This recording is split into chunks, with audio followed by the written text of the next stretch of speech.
Hello and good morning, all of you. Welcome to the free ethics foundation course by Alpha S Academy, and we are at the part of lecture 7. और आप बिल्कुल भी tension ना लें, एकदम खुश हो जाएं। आज थिंकर्स हम लोग ख़त्म कर देंगे। थोड़ा सा लंबा लेक्चर रहेगा, लेकिन कोशिश करेंगे कि पूरा का पूरा आज ख़त्म कर दें। इनफैक्ट ख़त्म कर दिया जाएगा आज, और कल से हम लोग कुछ आपको नया पढ़ाएंगे, कुछ दूसरा पढ़ाएंगे। और अगर आपको हमारा कंटेंट अच्छा लगा तो प्लीज़ यार सब्सक्राइब कर देना हमारा चैनल। और हम ऐसे ही फ्री फाउंडेशन कोर्स लाते रहेंगे, and our idea is to provide the free foundation, पूरा फाउंडेशन कोर्स फ्री में on the YouTube via Alpha S academy channel. So thank you all of you जो हमारे साथ लोग जुड़े हुए हैं, जो हमें देखते हैं। मैं आपका बहुत तहे दिल से शुक्रिया अदा करता हूँ। Thank you very much. So let's begin. तो वोल्टेयर को पढ़ते हैं हम पहले आज, ठीक है। इस लेक्चर में हम लोग वोल्टेयर पढ़ेंगे, कुछ एब्स्ट्रैक्ट चीज़ें पढ़ेंगे, 2-3 कॉन्सेप्ट्स पढ़ लेंगे। एथिक्स ऑफ केयर पढ़ेंगे, वुमेंस जो वुमेन हमारी बाद में थिंकर्स हैं उन्होंने दिए। तो लेट्स बिगिन। तो वोल्टेयर जो थे थोड़े से मतलब मस्त आदमी थे, इन्होंने बड़ी मस्त मस्त चीज़ें करी, बड़े मस्त मौला आदमी थे ये, ठीक है। इन्होंने जो है डेमोक्रेसी पे तो इन्हें ट्रस्ट ही नहीं था। उसे तो इन्होंने कह दिया कि it is a idiocy of the masses, masses की इडियोसिटी है, बेवकूफ़ी है मासेस की। डेमोक्रेसी के बारे में तो ये कह दिया इन्होंने, ठीक है। उन्होंने कहा कि डेमोक्रेसी अनप्रिडिक्टेबल है, एंड उनके उसमें जो स्टेट होना चाहिए वो एक एनलाइटेंड मोनार्क चला सकता है। एक मोनार्क जो कि एनलाइटेंड हो, he can bring the change. उनके जो रिलीजियस बिलीफ थे, क्योंकि वोल्टेयर जो थे बहुत काफ़ी आउटस्पोकन थे, तो रिलीजन के बारे में उन्होंने कहा कि यार देखो, और वो लेकिन वो एक्चुअली वो दीस्ट थे। भाई एक अथीस्ट होता है, एक थीस्ट होता है, एक दीस्ट होता है। देखो डीस्ट क्या होता है? दीस्ट वो व्यक्ति होते हैं जो ये मांगते हैं कि ठीक है भगवान तो है, लेकिन भगवान जो है वो इंटरफेयर नहीं करेगा किसमें, लोगों के अफेयर्स में, जो वर्ल्डली अफेयर्स हैं या मैनली अफेयर्स हैं उसमें God will not interfere. That means God is transcendent but not eminent, ठीक है। बड़ा खतरनाक सा वर्ड है, छोड़ो इसको, है ना। तो गॉड ह्यूमन अफेयर्स में जो है इंटरवीन नहीं करते हैं, ठीक है। और इसको एक रिलीजियस बिलीफ की तरह ही प्रैक्टिस किया जाता है। तो वो भगवान में तो मानते थे, लेकिन वो दीष्ट थे, वो ये मानते थे कि भगवान जो है कभी भी जो है वर्ल्ड में अफेयर्स में वो नहीं इंटरफेयर नहीं करते हैं। और जो आपको करना है खुद करना है, जो ह्यूमंस को बनाना है, सोसाइटी को बनाना है, आपको खुद बनाना है। बड़ा नेचुरलिस्टिक सा वर्ल्ड व्यू था उनका, और साइंस के लिए उनके मन में बहुत इज्जत थी, और बड़ी रैशनल थिंकिंग को प्रमोट करते थे। वो कहते थे कि रैशनैलिटी से ही सुपरस्टिशन जाएगा। ये उनका साइंटिफिक बिलीफ और रिलीजियस बिलीफ था। रिलीजियस के बारे में तो उन्होंने खतरनाक चीज़ कह दी। उन्होंने कहा था कि Bible was outdated and metaphorical rather than a divine gift from God. और उनके जो पॉलिटिक्स बिलीफ थे वो और ख़तरनाक थे। उन्होंने एक इंडिपेंडेंस टेस्ट ले लिया। उन्होंने कहा कि I belong to the party of humanity. मैं किसी भी पार्टी XYZ से बिलोंग नहीं करता, मैं party of humanity H party से मैं बिलोंग करता हूँ, ठीक है। तो ऐसे लोग भी होते हैं और ऐसे थिंकर्स को भी पढ़ना पड़ता है। उन्होंने कहा कि उन्होंने कंडेम किया कोई भी extremism in form of political और रिलीजियस एक्सट्रीमिज़म को उन्होंने क्रिटिसाइज़ किया। Voltaire directed much of his social and political criticism at the monarchy and aristocracy, also challenging the judicial system eight irrational and brutal. तो थोड़ा सा negative approach था उनके life के प्रति। जो होता है ना, कुछ होता है ना जिन्हें सब कुछ गलत गलत दिखता है, तो कुछ वैसे ही थे वोल्टेयर भी। और वोल्टेयर लेकिन पर्सनल लिबर्टी और फ्रीडम ऑफ स्पीच के बहुत बड़े प्रोमिनेंट थे भाई, उन्हें बहुत प्रमोट करते थे। इनफैक्ट उन्होंने एक स्टेटमेंट बनाया था कि I disagree with what you say but I will defend your right to do so. मैं डिसएग्री कर सकता हूँ कि आप क्या बोल रहे हैं, लेकिन जो आपकी बोलने की राइट है मैं उसे मरते दम तक बचाऊँगा। तो ऐसे लोग बड़े ज़रूरी होते हैं। For Voltaire, rational human beings for the most part were capable of thinking for themselves and therefore did not need institutions thinking for them, neither they need God to think for them और to God to do things for them, ठीक है। That was about Voltaire. अब जो theories of punishment हम पढ़ते हुए आ रहे हैं, देखो है ना, थ्योरीज ऑफ पनिशमेंट, भाई बेंथाइट्स जो जर्मी बेंथम थे उन्होंने अलग बात कही, कांत ने अलग बात की। तो क्या निष्कर्ष है? एक्चुअली अब हम निष्कर्ष की ओर बढ़ रहे हैं, ठीक है। अभी हम लास्ट में ये भी देखेंगे कि क्या क्या समस्या आई, क्या क्या प्रॉब्लम आई, और अभी हम जो है इसी लेक्चर में हम कंक्लूड भी करेंगे कि हमने क्या सीखा क्या, ठीक है। तो भाई देखो, पनिशमेंट ऑफ किसी ने अगर ऑफेंस किया है, कुछ गलत किया है, तो उसको पनिशमेंट तो मिलनी ही चाहिए, ठीक है। अब पनिशमेंट कैसी मिलनी चाहिए? तो ट्रेडिशनल जो थ्योरीज थी पनिशमेंट की, और उन्होंने जो कॉन्सिक्वेंस पे ध्यान दिया या एक्शन पे ध्यान दिया कि आपका एक्शन गलत है या आपका, उन्होंने कहा या तो आपका एक्शन गलत है या फिर आपका कॉन्सिक्वेंस या रिजल्ट गलत है, कुछ भी गलत है तो आपको पनिशमेंट दिया जाएगा। But philosophy of Jeremy Bentham ने आर्ग्यू किया कि penal utilitarianism and Immanuel Kant supporting the retributive sanctions provided the fertile ground for the rival theories of punishment. ठीक है, तो बहुत सारी थ्योरीज थी, सबने अलग अलग बात की पनिशमेंट को लेके, हमें ज़्यादा कुछ नहीं लेना, बस वो तो हमने आपके लिए डाल दिया है कि भाई देखो थ्योरीज ऑफ पनिशमेंट है, पनिशमेंट को लेके भी बहुत सारे फिलोसफर्स ने बहुत सारी बात कही है। ठीक है, और कुछ ने कहा कि कोई भी पनिशमेंट दे दो। बेंथमाइट्स कहते हैं कि पनिशमेंट की कोई यूटिलिटी होनी चाहिए, क्योंकि वो यूटिलिटेरियन वाले हैं, उन्हें तो हर चीज़ में यूटिलिटी चाहिए। ठीक है, कांतियन बोलते हैं कि भाई किसी भी को भी इसलिए पनिशमेंट मिलना चाहिए क्योंकि उसने वो चूज़ किया है एक्शन। अभी हम देखेंगे कि उस जो एथिक्स में हम एक्शन डिस्कस करते हैं वो डेलिबरेट एक्शन होना चाहिए। डेलिबरेट एक्शन के भी 3 पार्ट होते हैं, वो आगे हम पढ़ेंगे। ठीक है, एंड कांतियन बोलते हैं कि ठीक है आपने एक्शन गलत कर दिया और आपको पता था कि आपने ये काम किया तो आपको पनिशमेंट मिलना चाहिए, उसकी कोई और जस्टिफिकेशन नहीं है। ठीक है, तो ये कांतियन बोलते हैं, तो ये थ्योरीज ऑफ पनिशमेंट थी। Then retributive justice. Retributive justice का मतलब होता है जो रिफॉर्मेशन रिहेबिलिटेशन में बिलीव नहीं करते, वो कहते हैं कि भैया आपने गलती करी, आपको पनिशमेंट मिलेगी ही मिलेगी और प्रोपोर्शनल मिलेगी। ठीक है, एंड आई फॉर एन आई वाले जो थे ना वो रेट्रिब्यूटिव जस्टिस वाले थे। ठीक है, तो गांधी जी ने उसको काउंटर करने के लिए क्या बोला कि an eye for an eye will make the whole world blind. Case study देख लेते हैं। हैदराबाद में एक अनफॉर्चुनेट रेप केस हुआ था। ठीक है, जिसमें विक्टिम को जला भी दिया था कुछ लोगों ने। तो पहले तो जो पुलिस थी उन्होंने बोला कि विक्टिम की फैमिली इनफैक्ट लॉन्च करने गई थी कंप्लेन, उन्होंने मना कर दिया कि हम कंप्लेन लॉन्च नहीं करेंगे। ठीक है, और जब थोड़े दिनों बाद पता लगा कि उनका एनकाउंटर हो गया। ठीक है, तो एनकाउंटर कैसे हुआ भाई, उनको क्राइम सीन पे ले गए थे, वहाँ से उन्होंने बोला कि भागने की कोशिश करी और उसमें गोली चल गई और उसमें उनकी मृत्यु हो गई। ठीक है, तो देखो सच्चाई क्या है वो सबको पता है, बट ठीक है दैट फॉर्म ऑफ जस्टिस वहाँ पे भी क्या हुआ, जस्टिस मिला। ठीक है, जो पुलिस वाले थे उनको हार वार पहनाए गए थे। ठीक है, बड़ा सम्मान मिला था जो कमिश्नर साहब थे हैदराबाद के। ठीक है, तो ये भी एक काइंड ऑफ जस्टिस है, इसको रेट्रिब्यूटिव जस्टिस बोलते हैं, है ना। ये ज़्यादा फॉर्मल इनफॉर्मल है, बट हम जो है कॉन्स्टिट्यूशनल प्रिंसिपल्स पे चलने वाले लोग हैं। हमारे देश में एक संविधान है, उस संविधान की हमें रिस्पेक्ट करनी चाहिए, और आर्टिकल 21 है उसके अंदर जो एक फंडामेंटल राइट है, वो ये कहता है कि no person shall be deprived of his life and personal liberty except according to the procedure established by law. But यहाँ पे क्या हुआ था कि जो प्रोसीजर एस्टैब्लिश्ड बाय लॉ है दैट वाज नॉट फॉलोड, तो according to constitutional it was against the constitutional principle. Hence, it is the responsibility of the police, being the officers of the government, to follow the constitutional principle and uphold the right of life of every individual, whether an innocent one or a criminal one. अब ऐसा बातें देखो कहने में अच्छी लगती है, ठीक है, और ये ऐसा है भी, आपको करना भी चाहिए। बट कई बार क्या होता है कि आदमी इतना फ्रस्ट्रेट हो जाता है। देखो 99.99% मैं आपको बताऊँ पुलिस जो है प्रोसीजर फॉलो ही करती है, लेकिन कभी कभार लोग इतने फ्रस्ट्रेट हो जाते हैं कि कभी कभार लाइफ में ऐसी चीज़ें हो जाती हैं कि उसमें इंस्टेंट जस्टिस चाहिए। अब इंस्टेंट, मैं उसको कोई प्रमोट नहीं कर रहा हूँ, लेकिन लोगों को अपील करता है इंस्टेंट जस्टिस। ठीक है, जैसे बुलडोजर, आजकल एक नया वर्ड आया है बुलडोजर जस्टिस। अब वो अगेंस्ट द कॉन्स्टिट्यूशनल प्रिंसिपल्स है, but it is appealing people and politics wants to appeal people. तो it is responsibility of the executive plus also the judiciary that the justice be delivered in a very fair manner and in a very timely manner, because if justice delayed is justice, you know, hurried is justice buried, then justice delayed is justice denied, है ना। तो उस पर भी ध्यान देना चाहिए।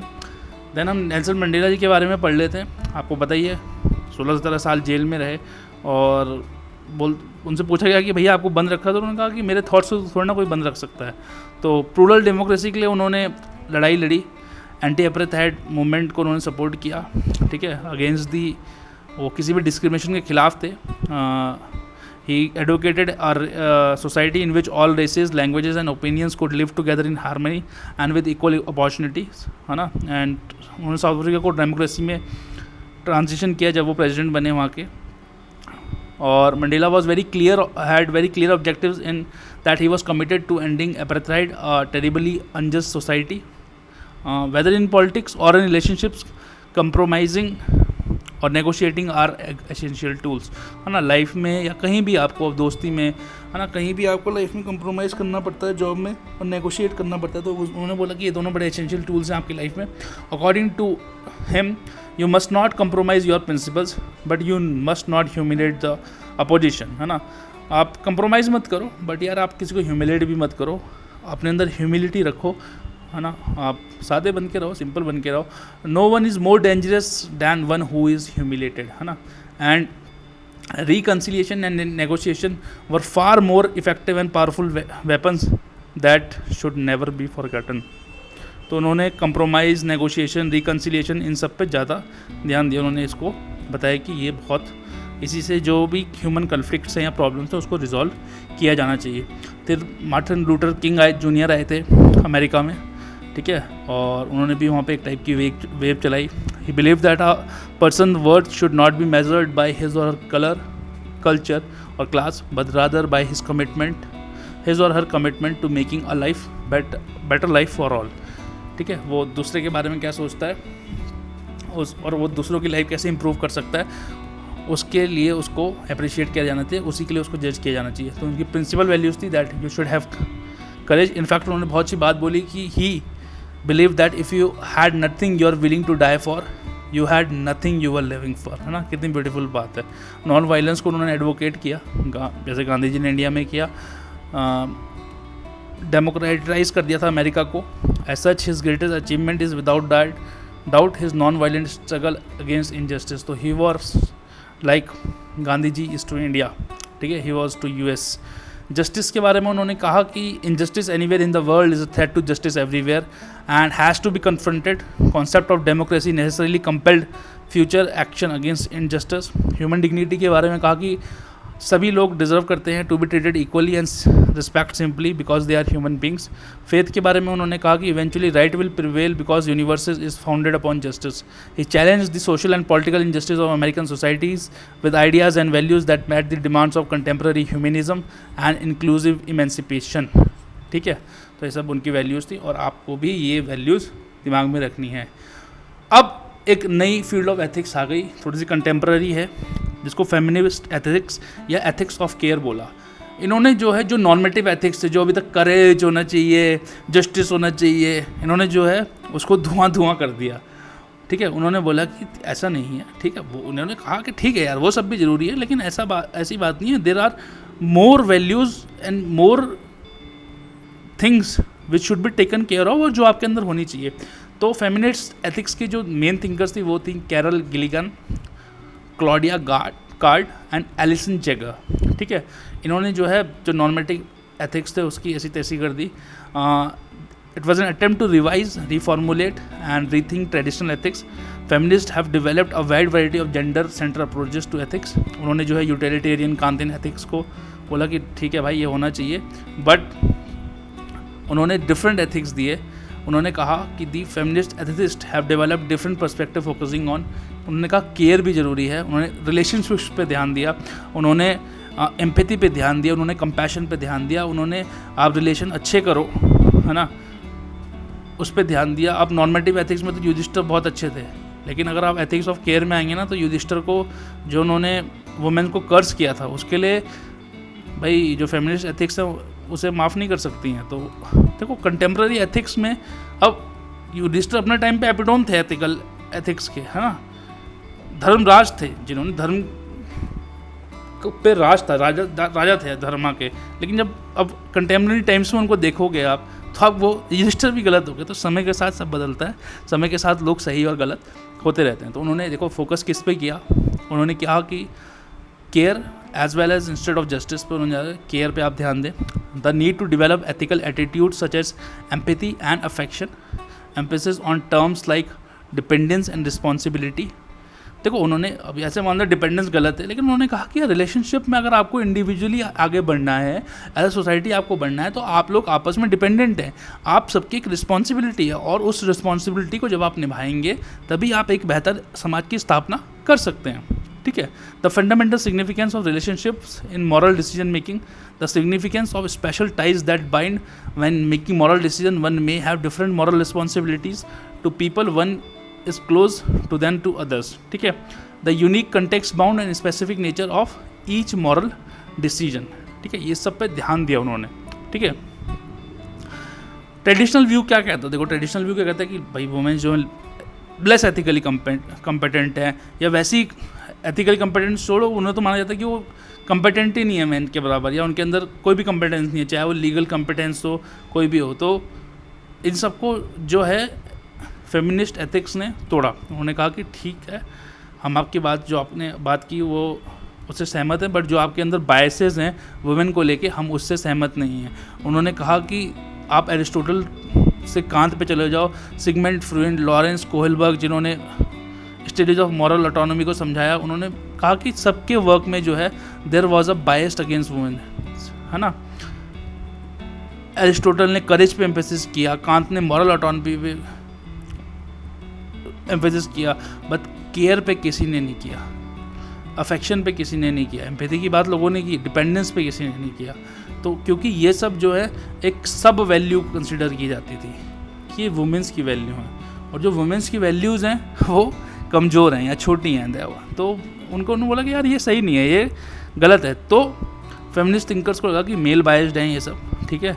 और सिगमंड फ्रॉइड ने कहा कि male child learns independent behaviour better than और या मोर अर्लियर देन गर्ल चाइल्ड।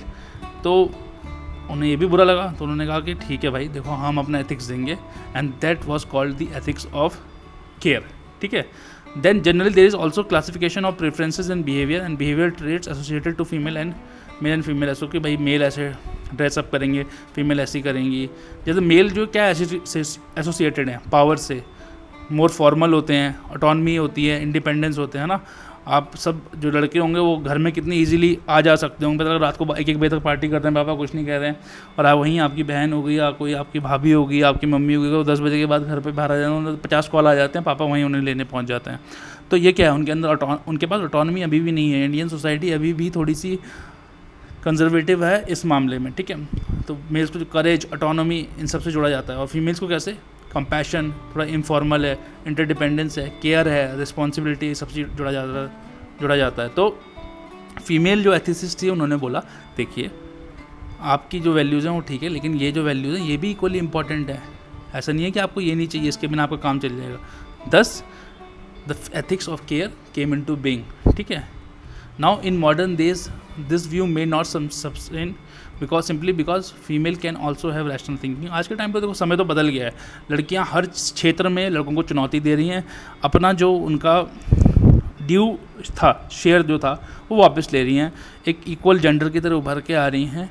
और ये सब बात आपको समझनी पड़ेगी। इसलिए जो कन्फ्लिक्ट का रीज़न है वो ये भी है क्योंकि जो वुमेन्स हमारी है वो जिस तेज़ी से बदलाव हुआ है सोसाइटी में, लड़के आज भी नहीं बदले, लड़के आज भी पैट्रियार्कल सोच के हैं, ठीक है। इसीलिए जो रेट ऑफ डिवोर्स है वो बढ़ गया है इंडिया में, rate of coercion between married couples बढ़ गया है, इनफैक्ट मैरिड के अनमैरिड कपल्स भी बढ़ गया है।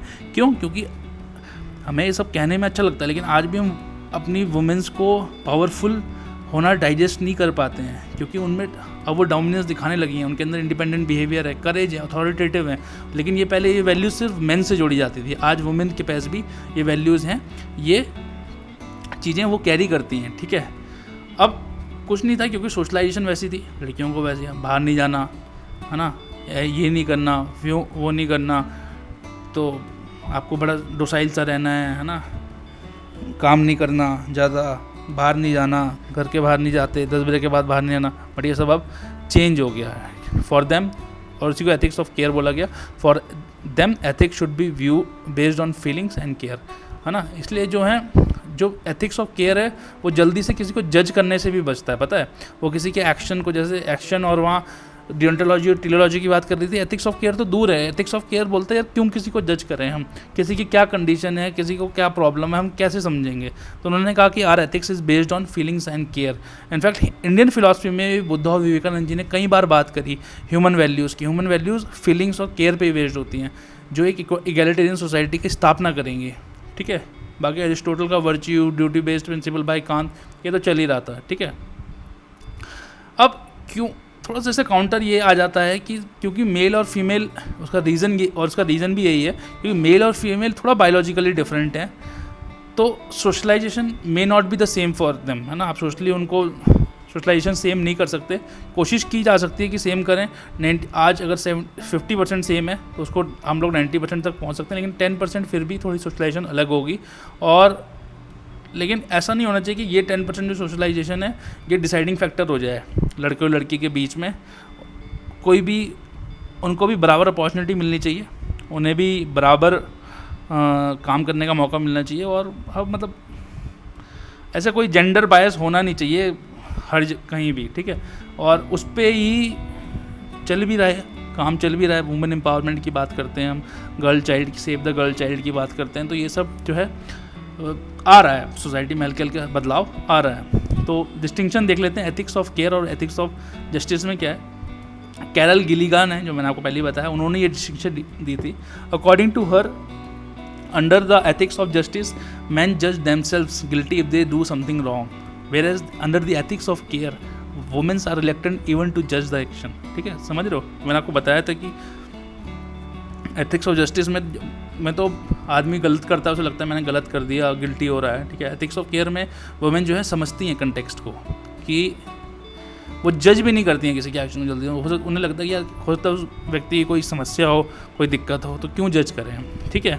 एंड दिस रिलक्टेंस टू जज itself may be indicative of the care and concern for other, ठीक है, जिस पे कि हमारे मॉडर्न एथिक्स बेस्ड होने चाहिए। एंड ऐसा care and concern for other के लिए था। Thus women not only define themselves in terms of care and concern, as a result of this women judgement her moral deliberation become very different, है ना, वो अलग है सबसे। इसीलिए क्योंकि वो अब अगर आपने स्कैम 1992 देखा होगा तो आपने देखा, और आर के लक्ष्मण के पास सुजीता दलाल जाती हैं और पूछती हैं कि आपके जो कार्टून्स होते हैं उसमें मेन क्यों होता है, तो वो बोलते हैं कि womens are not ordinary because, या जो आपका ऑर्डिनरी मैन है वो मैन ही क्यों है। तो वो आर के लक्ष्मण जो कि बहुत बड़े कार्टूनिस्ट थे, वो बोलते हैं कि वुमेन्स आर नॉट ऑर्डिनरी, ठीक है। तो वही बात है कि womens are different and they has to be understood in their particular context, उन्हें उन्हीं के कंटेक्स्ट में समझना चाहिए, और वो कोई अलग नहीं है। दे आर नो, ऐसे कुछ नहीं है कि वो कोई इन्फीरियर जेंडर है, they are very much equal to us. And ये मैं नहीं, एथिक्स ऑफ केयर बोलता है, और उनके जो वैल्यूज़ थे बहुत डिफरेंट थे। उन्होंने कहा कि जो मॉरल जजमेंट है या मॉरल डेलिब्रेशन है वो आप लोग अलग तरीके से करते हैं, लेकिन हमारा जो मॉरल डेलिब्रेशन है वो हम केयर एंड कंसर्न पे करेंगे, लॉयल्टी पे करेंगे, रिस्पॉन्सिबिलिटी पे करेंगे, सेल्फ सेक्रीफाइस पे करेंगे, पीस मेकिंग पे करेंगे। क्योंकि जस्टिस तो इम्पर्सनल है, वो तो आपका अपना है, वो तो आपसे अपना है। बट ये जो है, मैंने जो वैल्यूज़ कही है अभी, वो इंटरपर्सनल है, which involves care which comes from connection. उन्होंने जो कैरल गिलिगान ने व्यू किया कि quality and quantity of relationship is of great importance in both the system. Individual goals cannot be pursued without personal ties to others। तो उसके लिए आपको दूसरों की ज़रूरत पड़ेगी। मैं 30 मार खाऊँ, मैं ये कर लूँगा, मैं वो कर लूँगा, ऐसा नहीं होता। सबका साथ सबका विकास वाले जो कॉन्सेप्ट है वो चलता है यहाँ पे। इसके रिलेवेंस क्या है? इंडिविजुअल में male members should have more balance view rather than biased view towards moral competence of women. तो अपने आप को बदले, सभी को बदले, और अभी समाज बदल रहा है, उसी के अनुसार अपने आप को बदले। सोसाइटी को भी चेंज होना पड़ेगा। जो जेंडर जस्टिस है या कोई भी फॉर्म ऑफ जेंडर डिस्क्रिमिनेशन है, that should be eliminated. And governance level पे जेंडर जस्टिस प्रोवाइड करने के लिए पॉलिसीज़ बननी चाहिए, जो डिसीजन मेकिंग होनी चाहिए, that should uplift the women in the society. एक जो कॉर्पोरेट में भी, जो वर्क प्लेस या पब्लिक कहीं भी जो इन्वायरमेंट होना चाहिए जहाँ पे काम होता है, वर्क प्लेस का इन्वायरमेंट जो होता है या वर्क प्लेस एथिक्स जो हैं, that should promote gender friendly environment, ठीक है। Governance should promote gender justice in a society, be related to Nagaland हो, कोई भी हो, ट्राइबल इशू हो, not allowing womens to council members, या ऑनर किलिंग हो, बर्निंग फॉर डाउरी हो, ये सब इशू जो है it should be eliminated with from the society, तत्काल प्रभाव से, ठीक है। तो कंक्लूजन देख लें तो women ethics should aim first and foremost to improve the overall condition of women in particular, and also for other vulnerable people like children, elderly, infirm, disabled and disadvantaged minorities. And I think it's not the duty of only the female ethicist, but every person living on this planet Earth should strive for the same. Then gender aspect has become an important aspect of governance today, and society is also encouraging the same to break the traditional barrier, and women are breaking many traditional barriers and breaking the traditional male dominance in many ways, है ना. जैसे अपनी एक pilot हैं अवनी जी, तो उन्होंने क्या किया, अभी एक girl from Haryana top the NDA batch, first women's NDA batch. तो वो सब क्या, दे आर ब्रेकिंग. पहले NDA में लड़कियां जा ही नहीं सकती थी, तो वर्ड उन्होंने क्या किया, उन्होंने चैलेंज किया. पहले लगता था फाइटर पायलट बन ही नहीं सकती लड़कियां, लेकिन अब बन रही हैं, है ना. अभी जो राफेल इंडक्शन हुआ है उसमें तो एक पायलट वुमेन है ना. अब 20 मूवी में देखते हैं वो बुलाता है, तो उसमें जो राफेल चला रही होती है वो लड़की चला रही होती है. तो क्या है कि मेल डोमिनेंस टूट रही है, जो जिसका भी कोई बेसिस नहीं था. Womens are proving themselves in every field and they should be understood in their context. ठीक है, अब हम लोग थोड़ा चलते हैं कंक्लूजन की तरफ. अब ये जो नॉर्मेटिव थ्योरीज हम इतने दिन से पढ़ते हुए आ रहे हैं, कांट, टेलियोलॉजी, डिओन्टोलॉजी, ऐसा कुछ नहीं है कि ये खराब है या इनका कोई महत्व नहीं है. देखो, मैंने आपको कहा था कि एथिक्स एक बड़ी कंटेक्चुअल सिचुएशन है, मतलब एक कंटेक्चुअल चीज़ है, वो एक बड़ी सिचुएशनल चीज़ है. उसको जो है आप उसी कंटेक्स्ट में, उसी सिचुएशन में रह के जज करें तो बेटर है. ठीक है, 10 कोई सिंगल एथिकल स्टैंडर्ड नहीं है. हमने इतनी स्टोरी पढ़ ली, इतनी थ्योरी पढ़ ली, तो हम उससे यही निकाल सकते हैं कि there is no single ethical standard to जज ह्यूमन कंडक्ट एज एथिकल और unethical. It does not mean that presence of many normative theories bring confusion and subjectivity. ये हमें हेल्प ही करते हैं, क्योंकि हमें वाइडर पर्सपेक्टिव देते हैं, चीज़ों को समझने में आसानी होती है, हमारे लिए चीज़ों को समझना आसान कर देते हैं.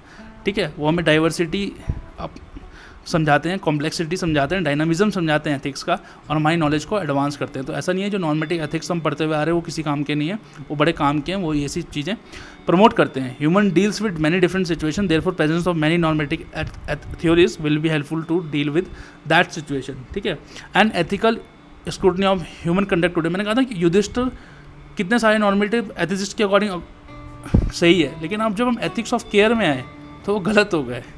ठीक है, जब हम वुमेन एथिसिस्ट के अकॉर्डिंग वो गलत हो गए.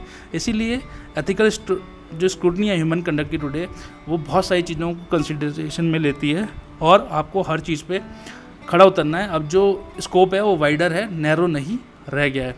तो कैसे आप बनाएं कि, देखो हम छोटा सा एक चार्ट बनाया है कि वैसे तो हम जज नहीं कर सकते, लेकिन फिर भी अगर आपको हाँ भैया मेरे को जज करना ही है, तो what is the basis of determining what is ethical and what is not.